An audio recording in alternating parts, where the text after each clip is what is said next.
Well, joining me now is security specialist Will Geddes. He's the managing director and founder of International Corporate Protection Group. Good to have you on the program, Will. Thanks for inviting me, Gerald. Sure. So 20 years on since Resolution 1373, what has it actually accomplished in light of the continually evolving threats we've seen, most recently Islamic State and its affiliates? Well, that's the key issue, and the UN's always going to be stuck between a rock and a hard place in terms of enforcing certain resolutions in defining what terrorism actually means. So, although many of us would understand it by its most standard definition, which is that it is a force that is going to impose its will through violence and other means on political decisions and political stances. There are many different interpretations and translations of what terrorism means these days. So there is an infringement potentially on humanitarian groups or protest groups, but there is a very grey line which is beginning to blur it, which does make that very difficult and then puts the onus of responsibility really back on the nations themselves. So when we talk about the definition of terrorism, I mean, in the past 20 years, so much has changed, right? Especially technology. Do we see this threat really sort of evolving with that? Presumably groups today are even more agile in their recruitment, financial capabilities, and expanding networks.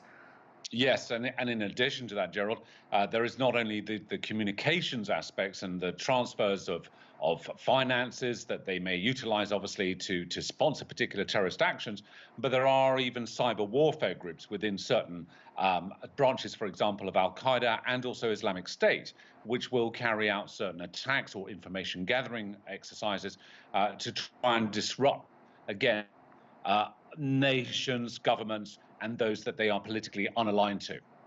So cybersecurity, a big issue. And then, of course, the big question many have been asking, how does the US withdrawal from Afghanistan change the global fight on terror now?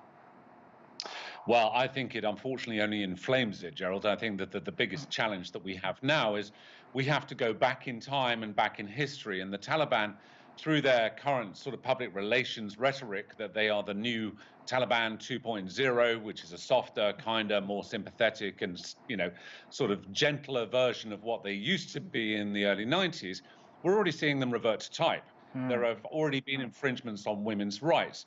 And as a direct result of that, that doesn't give any kind of reassurance that they won't enable their old friends within Al-Qaeda to, again, reposition themselves in Afghanistan and utilize that theater, that country, to then carry out not only their planning of operations, as Osama bin Laden did originally, but also to commit and create various terrorist training camps. And, there is already intelligence of members of Al-Qaeda returning from Iran back into Afghanistan.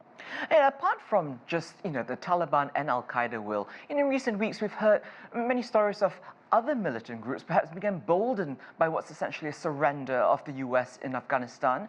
I'm wondering, though, is that giving the US too much credit? Well, I mean, it depends on what you define as credit, Gerald. It's a tricky one. I mean, Afghanistan is made up of many different provinces, and the Taliban isn't necessarily one singular group. It's many different branches of the Taliban. There is the Pakistan Taliban, there's the Kandahari Taliban, there's various different branches which have converged together. Now, that doesn't say necessarily that they will have a universal interpretation of their Sharia law, which will be then exacted across the entire country. You will see certain more stringent, more draconian interpretations potentially being introduced or practiced in certain parts of the country. But this also gives rise to the potential civil war issues and the civil disturbances that we're going to see. ISIS-K, which is not a relatively new organization as many people might think. They've been around since 2014 as a franchise of Islamic State in Syria and Iraq. You have other groups potentially that could see opportunities there. And it's really how the Taliban is going to manage that and whether they're going to permit it. Interesting times ahead. Security Specialist Will Geddes, thank you so much for your time and insight.